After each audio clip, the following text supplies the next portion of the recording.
పశ్చిమ గోదావరి జిల్లా parcel dead body కేసులో మరొక విస్తుపోయే నిజాలు బయటకు వచ్చాయి. ఎవరైతే రేవతి భర్త శ్రీధర్ వర్మ ఉన్నారో ఆయన సంబంధించి మరొక కీలక అప్డేట్ నేను మీకు అందించబోతున్నాను. శ్రీధర్ వర్మకి ఇప్పటికే 3 పెళ్లిళ్ళని తెలుస్తోంది. 3 వివాహాలు జరిగాయి. అయితే ఆయనకు సంబంధించి ఆచూకీ దొరకబట్టే ప్రయత్నంలో పోలీస్ ఆయన నెంబర్ని ట్రేస్ చేస్తే ఆయన ఎక్కడైతే ఎక్కువ సార్లు స్పెండ్ చేశాడో అక్కడ ఆ చోటుకు వెళ్ళి పరిశీలిస్తే ఆయనకు సంబంధించి వివాహాల యొక్క బండారం బట్టబయలైంది. అయితే అందులో 3వ వివాహానికి సంబంధించి జరిగిన నేపథ్యంలో 3వ మహిళ ఉన్న చోట ఆవిడ కాళ్ళ గ్రామంగా ఉంటుందట. అయితే ఆ కాళ్ళ గ్రామంలో ఉంటున్నటువంటి చోట పోలీసులు ఒక పార్సల్ అక్కడ కూడా సేమ్ ఇదే తరహాలో చెక్క పెట్టెని గుర్తించారు. అయితే అది ఖాళీగా ఉంది. సేమ్ ఇక్కడ సాగ తులసికి ఏ చెక్క పెట్టె అయితే పార్సల్లో వచ్చిందో అదే సేమ్ చెక్క పెట్టె అక్కడ కూడా ఒకటి ఉందట. అది కాళ్ళ గ్రామంలో ఉంది. 3 వివాహాలు జరిగాయి శ్రీధర్ వర్మకి. మనకు కనబడుతున్నటువంటి ఆ స్క్రీన్ పైన అనుమానితుడు శ్రీధర్ వర్మకి 3 వివాహాలు అయ్యాయి. ఒకటి రేవతితో, ఇంకో 2 మహిళలు కూడా ఉన్నారు. అయితే 3వ మహిళ ఉన్న చోట కాళ్ళ గ్రామంలో సేమ్ ఇక్కడ ఎండగండి గ్రామానికి వచ్చినటువంటి చెక్కపెట్టె ఏదైతే ఉందో పార్సల్ ఉందో అదే రకమైనటువంటి పోలికలతో సేమ్ యాసిడ్గా ఇంకో చెక్కపెట్టె ఉంది. అయితే అది ఖాళీగా ఉంది. అయితే అనుమానితుడే కాకుండా ప్రస్తుతం ఆయన నిందితున్నట్టుగా పోలీసులు అనుమానిస్తున్నారు. ఆయన పక్కా నిందితుడయ్యే ఉండే అవకాశం ఉంది. చూస్తే కూడా కొంత క్రిమినల్ కాన్స్పిరసీ లాగానే ఆయన వ్యవహారం కనబడుతున్నట్టు కూడా పోలీసులు చెప్తున్నారు. కాళ్ళ గ్రామంలో శ్రీధర్ వర్మ తన 3వ భార్య దగ్గర ఆ చెక్కపెట్టె ఉంచాడు. ఆ చెక్కపెట్టె ఖాళీగా ఉంది. ప్రస్తుతం ఆయనను ఫోన్ ట్రేస్ చేసి పట్టుకుందామంటే ఆయన ఫోన్ స్విచ్ ఆఫ్ అయింది.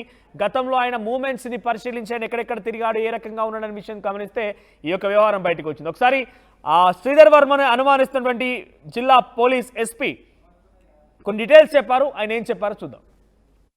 నమస్కారం. ఇన్ కంటిన్యూషన్ ఇది ఇన్వెస్టిగేషన్ ఆఫ్ ఈ డెడ్ బాడీలో పార్సల్లో డెడ్ బాడీ వచ్చినాయి ఆ రోజు నుండి ఎండగడ్డి గ్రామంలో. సో ఇప్పటి వరకు చాలా క్లోజ్ మన దగ్గర ఉన్నారు. సో సఫిషియంట్ కొరాబరేటివ్ ఎవిడెన్స్ ఇది మెయిన్ ప్రైమ్ సస్పెక్ట్కి తర్వాత ఆయనతో పాటు అకంప్లిసెస్కి మన దగ్గర వచ్చింది. బట్ ఇప్పటి వరకు ఆయన అట్ లార్జ్గా ఉంటున్నారు. ఆయన సోఫార్ పర్సనాలిటీ చూస్తే చాలా క్రిమినల్ మెంట్గా ఉంటున్నారు. Many traces and other things he has been able to clear. రకరకాల వయసెస్ ఉన్నాయి, including marriages at 2 or 3 or perhaps more places. ఇప్పటి వరకు 3 మంది దగ్గర నోటీస్లో వచ్చింది. దాంతోపాటు some of them are also involved in this. అందరిపైన మన నిఘా పట్టడం జరిగింది. ఇంటెలిజెన్స్ ఇన్పుట్స్ గురించి సీసీటీవీ కెమెరాస్ ఇక్కడెక్కడ వెళ్ళటానికి బంధువులకి, రిలేటివ్స్కి, అందరి చోట్లకి మన వాళ్ళతో వెళ్తే ఎంక్వైరీ చేయడం జరిగింది. దాంతోపాటు అదర్ గవర్నమెంట్ డిపార్ట్మెంట్స్తో సహాయం చేసి, మీడియా మిత్రుల గురించి సహాయం చేసేందుకు we're trying to ensure that the culprit is with us as soon as possible. ఒక పని సెకండ్ పని రిగార్డింగ్ డెడ్ బాడీ ఐడెంటిఫికేషన్ ఇప్పటి వరకు కంటిన్యూస్ ఎఫర్ట్స్ అయిన పైన కూడా జరుగుతుంది. మిస్సింగ్ పర్సన్స్ ప్రతి రోజు నుంచి వెస్ట్ గోదావరి జిల్లాలో near by Krishna, Illur, east Godavari జిల్లాలో చూస్తే రిపోర్టెడ్ కానీ అన్రిపోర్టెడ్ కేసెస్ గురించి ఆలోచించడం జరుగుతుంది. ఇప్పటి వరకు we have been able to zero in some nearby areas. అక్కడ సీసీటీవీస్ కనిపిస్తున్నాయి. నియర్ బై రిలేటివ్స్కి వగేరా all these people we are going to check and try to ensure that identity of the deceased also at the earliest is made sure. నిన్న post మార్టంలో క్లియర్గా ఇది murder కనిపిస్తున్నాయి. Initial రిపోర్ట్కి ఫైనల్ రిపోర్ట్ ఆర్ఎఫ్ఎస్ఎల్ వచ్చిన తర్వాత విల్ ఇన్షూర్. తో sections కూడా మర్డర్ సెక్షన్స్ కింద వచ్చింది. ఇప్పుడు చాలా సీరియస్గా offence, screening of evidence, murder. తర్వాత ఈ భయం కోసం వారి కాన్స్పిరసీ ప్రకారం ఎందుకు అక్కడ బాడీ జరిగింది, దానిపైన మోటివ్ ఏంటి, కాన్స్పిరసీలో ఎవరెవరు ఉంటున్నారు. చాలామంది ఆల్రెడీ యాజ్ ఎస్ టోల్డ్ మన దగ్గర సాక్ష్యం ఉన్నాయి. So we're trying to ensure that we're able to complete the investigation as soon as possible and deliver. ఇది పశ్చిమ గోదావరి జిల్లా ఎస్పీ చెప్తున్న మాటలు.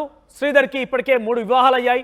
ఆ 3 వివాహాలకు సంబంధించి రేవతి మరొక 2 కూడా ఉన్నారు. అయితే వారి ఇంటి దగ్గర కూడా ఈ రకంగానే చెక్కపెట్ట కనిపించడంతో వారు కూడా ఇన్వాల్వ్ అయ్యారేమో ఒక అనుమానం వ్యక్తం చేస్తారు. మరిన్ని డీటెయిల్స్ మనోజ్ జాయిన్ అయ్యారు. మనోజ్, ఏం జరుగుతోంది ఈ వ్యవహారంలో? ఇంకా ఎటువంటి కీలక అప్డేట్స్ ఉన్నాయి ప్రస్తుతానికి? ఇప్పుడు సందర్భంలో శ్రీధర్ వర్మ ఆచూకీ కోసం పోలీసు ఎటువంటి చర్యలు చేపడుతున్నారు? ఉండి మండలం ఎండగండి గ్రామానికి చెందిన హైమావతి రంగరాజులకి ఇద్దరు కుమారులు తులసి రేవతి వీరిద్దరూ కూడా వివాహాలయ్యాయి. తులసి 10 సంవత్సరాల క్రితమే తన భర్తను విడిచి గరగపురం గ్రామంలో ఉంటుంది. ఇది రేవతి కూడా వివాహం చేసుకుని వేరే చోట ఉంటుంది. అయితే ఇదంతా అందరికీ తెలిసిందే. అనంతరం కూడా తులసి ఒంటరిగా ఉంటుంది కాబట్టి గత ప్రభుత్వంలో జగనన్న కాలనీలో ఆమెకు ఒక స్థలం వచ్చింది. స్థలంలో నివాసం ఏర్పరచుకుంది. కొన్ని ప్లాస్టింగ్ సంబంధించి కొన్ని పరికరాల కోసం ఒక ఫౌండేషన్ కు దరఖాస్తు కూడా చేసుకుంది. అయితే దరఖాస్తు చేసుకున్న క్రమంలో కొన్ని వస్తువులు కూడా వచ్చాయి. రెండోసారి కూడా దరఖాస్తు చేసుకుంటే ఈ డెడ్ బాడీ వచ్చింది. ఇదంతా కూడా అందరికీ తెలిసిన విషయం. అయితే ఈ డెడ్ బాడీ రావడానికి గల కారణం ఏంటి?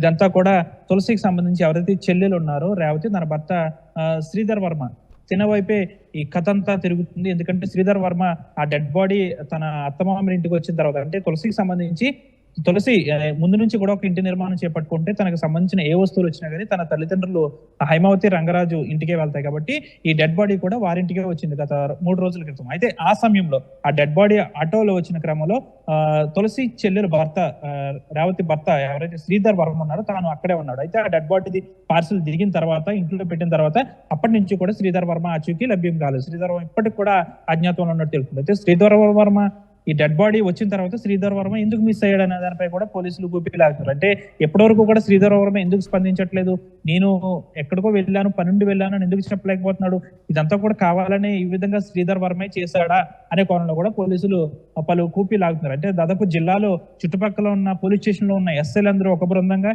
సిఐలు అందరూ ఒక బృందంగా ఏర్పడి వివిధ ప్రాంతాల్లో గాలింపు చర్యలు చేపట్టారు శ్రీధర్ వర్మ కోసం. అయితే ఈ ఇన్వెస్టిగేషన్ లో శ్రీధర్ వర్మకు సంబంధించి కొన్ని విస్తుపోయే నిజాలు బయటకు వచ్చాయి. అయితే శ్రీధర్ వర్మ దాదాపు ఎప్పటికి కూడా 3 వివాహాలు చేసుకున్నాడు. అయితే 3వ వివాహంలో 2వ భార్య రేవతిగా గుర్తిస్తున్నారు. 3వ భార్య కాళ్ళ మండలానికి సంబంధించి ఒక చోట ఉంటుంది అంటున్నారు. అయితే శ్రీధర్ వర్మ కొంచెం క్రిమినల్ మెంటాలిటీగా కూడా కనిపిస్తుందని అయితే పోలీసులు చెప్తున్నారు. అయితే శ్రీధర్ వర్మ తులసికి సంబంధించి డెడ్ బాడీ ఇతనే పంపించాడు కాబట్టే కదా శ్రీధర్ వర్మ పరారయ్యాడు అంటూ కూడా స్థానికులు కూడా ఒక విధంగా అనుకుంటున్న పరిస్థితి. శ్రీధర్ వర్మ ఎక్కడికి వెళ్లకుండా ఇక్కడే ఉంటే అతనిపై అనుమానం రాకుండా ఉండేది కాదు కదా. కాబట్టి శ్రీధర్ వర్మ మిస్ అయ్యాడు కాబట్టి ఈ తులసి సంబంధించి ఆ డెడ్ బాడీ ఆ విధంగా భయపెట్టేందుకు పంపించాడా అనే దానిపై కూడా ఒక కోణంలో విచారణ అయితే జరుగుతుంది. మరొక కోణం తులసికి సంబంధించి రేవతికి సంబంధించి ఇద్దరు సొంత అక్క చెల్లెలు కాబట్టి వారి తల్లిదండ్రులకు రంగరాజు హైమావతులకు కాస్త 3 ఎకరాల పొలం ఉన్నట్లుగా కూడా తెలుస్తుంది. అయితే ఈ ఆస్తి విషయానికి సంబంధించి గతం నుంచి కూడా తులసికి రేవతికి వీరిద్దరికి కూడా గొడవలు కూడా జరుగుతున్నాయని అయితే స్థానికులు చెప్తున్నారు. తులసి చేత కొన్ని సంతకాలు కూడా తెలుస్తుంది. అయితే ఆస్తి కోసమే రేవతి తన భర్త ఎవరైతే ఉన్నాడో శ్రీధర్ వర్మ ఇద్దరు కలిసి ఈ విధంగా తులసిని భయపెట్టేందుకు చేశారు. ఒకవేళ భయపెడితే ఇంత దారుణంగా ఒక వ్యక్తి డెడ్ బాడీని పంపించాలా? అయితే ఆ వ్యక్తి డెడ్ బాడీని ఎందుకు పంపించాలి, అసలు ఆ వ్యక్తి ఎవరు, దీనిపై కూడా విచారణ అయితే చేస్తున్నారు. దాదాపు శ్రీధర్ వర్మ దొరికితే అన్నింటికీ ఒక సమాధానం దొరికే అవకాశం ఉంది. సో శ్రీధర్ వర్మ కోసం ఎటువంటి గాలింపు చర్యలు కొనసాగుతున్నాయి? తప్పకుండా జిల్లాలో ఎస్ఐలు అందరూ కూడా ఒక బృందంగా ఏర్పడ్డారు. సిఐలు అందరూ కూడా ఒక బృందంగా ఏర్పడ్డాడు. ఎస్ఐలు అందరూ కూడా ఇటు ఉమ్మడి ఉభయ పశ్చిమ గోదావరి జిల్లాతో పాటు తూర్పు గోదావరి, గుంటూరు, కృష్ణా, విజయవాడ ప్రాంతాల్లో గాలిస్తున్నారు. ఇటు సిఐలు అందరూ కూడా మరొక చోట కూడా గాలింపు చర్యలు చేపడుతున్నారు. అయితే శ్రీధర్ వర్మకు సంబంధించి చాలా తెలివిగా వ్యవహరిస్తున్నట్టు తెలుస్తుంది. ఎందుకంటే శ్రీధర్ వర్మ గతంలో వాడుతున్న మొబైల్ ఫోన్ కూడా పక్కన పెట్టేశాడు. అంతేకాకుండా తనకు సంబంధించిన సిమ్లు కూడా పక్కన పెట్టేసి వేరే ఏమన్నా ఫోన్ వాడుతున్నాడా అనే దానిపై కూడా తెలియాల్సి ఉంది. అయితే శ్రీధర్ వర్మ గతంలో మనం చెప్పుకున్నాం, మొగల్తూరు అని చెప్పుకున్నాం, తర్వాత కొన్ని గ్రామాలని చెప్పుకున్నాం. అయితే శ్రీధర్ వర్మది ఇప్పటి వరకు కూడా అసలు అతనిది మొగల్తూరా లేకపోతే కాళ్ళ మండలానికి సంబంధించి పల్లెపాలెంగా కూడా చెప్తున్నారు. అయితే శ్రీధర్ వర్మ విషయంలో మాత్రం ట్విస్టుల మీద ట్విస్టులు వస్తున్నాయి. కాబట్టి శ్రీధర్ వర్మకు సంబంధించి ఇంత పెద్ద ఎత్తున కొన్ని విషయాలు వెలుగు చూస్తున్న నేపథ్యంలో ఎవరైనా పోలీసులు కానివ్వండి, ఇంకెవరైనా బంధువులు రేవంత్ని టచ్ చేసే ప్రయత్నం చేశారా? రేవతికి శ్రీధర్ వర్మ యొక్క మనస్తత్వం కానివ్వండి, ఆయనకు సంబంధించి అనుమానం వ్యక్తం చేసే అవకాశం ఉందా? అంటే ఆయన యొక్క చూసే విషయాల్లో కానివ్వండి, ఆయన గురించి ఇన్ డీటెయిల్గా తెలిసే అవకాశం ఉంటుంది కాబట్టి అవన్నీ టచ్ చేసే ప్రయత్నం చేశారా? ఇప్పటివరకు కూడా తులసిని రేవతి చెల్లి ఎవరైతే ఉన్నారో రేవతి వీరిద్దరి యొక్క తల్లిదండ్రులు హైమావతి రంగరాజుతో పాటు ఇటు శ్రీధర్ వర్మ తల్లిదండ్రులు, ఆయన బంధువులు, ఏదైతే పార్సల్ ఆటోలో వచ్చిందో ఆటో డ్రైవర్ని వీరందరినీ కూడా వేరుగా పోలీసులు గత 3 రోజుల నుంచి కూడా రహస్య ప్రాంతాల్లో విచారిస్తున్నారు. కాబట్టి రేవతి ఏం చెప్తుంది, పోలీసులు ఎటువంటి కోచింగ్స్ వేస్తున్నారు అనే దానిపై కూడా కాస్త స్పష్టత ఇప్పటివరకు పోలీసులు ఇవ్వలేదు. ఎందుకంటే ఆ ఇష్యూ జరిగిన మరుక్షణం నుంచి కూడా వీరందరినీ కూడా పోలీస్ సరెండర్ లో ఉన్నారు. కాబట్టి రేవతి ఏం చెప్తుంది, పోలీసులు ఏం అడుగుతున్నారు అనే దానిపై కూడా కూడా తెలియాల్సి ఉంది.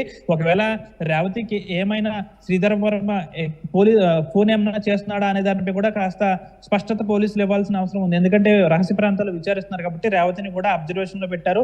పూర్తిగా ఈ రేవతి మరియు శ్రీధర్ వర్మ వీరిద్దరూ ఏమన్నా మాట్లాడుకునే ప్రయత్నం చేస్తే కనుక పోలీసులకి ఇప్పుడిప్పుడే చిక్కే అవకాశం ఉంది. అయితే దీనికి సంబంధించి తాడేపల్లిగూడ సమీపంలోని సాగిపోడు అనే ఒక గ్రామం ఉంది. ఆ గ్రామంలో ఒక మహిళ ఫేస్ కు మాస్క్ పెట్టుకుని ఆ చెక్క పెట్టిన ఆటోలో పెట్టింది అంటూ కూడా ఆటో డ్రైవర్ చెప్పుకొస్తున్న పరిస్థితి. కేవలం నేను డబ్బుల కోసం వెళ్ళాను తప్ప నాకు మరి అది తెలియదని ఆటో డ్రైవర్ చెప్తున్నారు. గత 3 రోజుల నుంచి కూడా ఆటో డ్రైవర్ ను కూడా పోలీసులు విచారిస్తున్న పరిస్థితి. అంతేకాకుండా ఈ ఆటోలో పెట్టిన మహిళ ఎవరు, ఒకవేళ మూడో భార్య పెట్టిందా లేకపోతే ఆ వ్యక్తి ఎవరు, ఆ మహిళ ఎవరు, శ్రీధర్ వర్మతో పాటు ఈ మహిళ ఇద్దరిలో ఎవరు దొరికినా కానీ మొత్తం డీటెయిల్స్ వచ్చే అవకాశం ఉంది. కాబట్టి శ్రీధర్ వర్మ ఎక్కడున్నాడు, శ్రీధర్ వర్మ ఎక్కడున్నాడు అనే దానిపై కూడా పూర్తిగా కూడా అసలు పోలీసులకి నిజంగా అసలు కాస్త రెస్ట్ కూడా లేకుండా శ్రమిస్తున్నారని చెప్పాలి ఈ విషయంలో. ఎందుకంటే డీజీపీ కూడా అరగంటకు ఒకసారి ఈ విషయంలో ఎంతవరకు వచ్చింది విచారణ అంటూ కూడా ఎప్పటికప్పుడు ఎస్పీకి ఫోన్లు చేయడం కూడా జరుగుతుంది. ఎందుకంటే రాష్ట్రంలోనే మొదటిసారిగా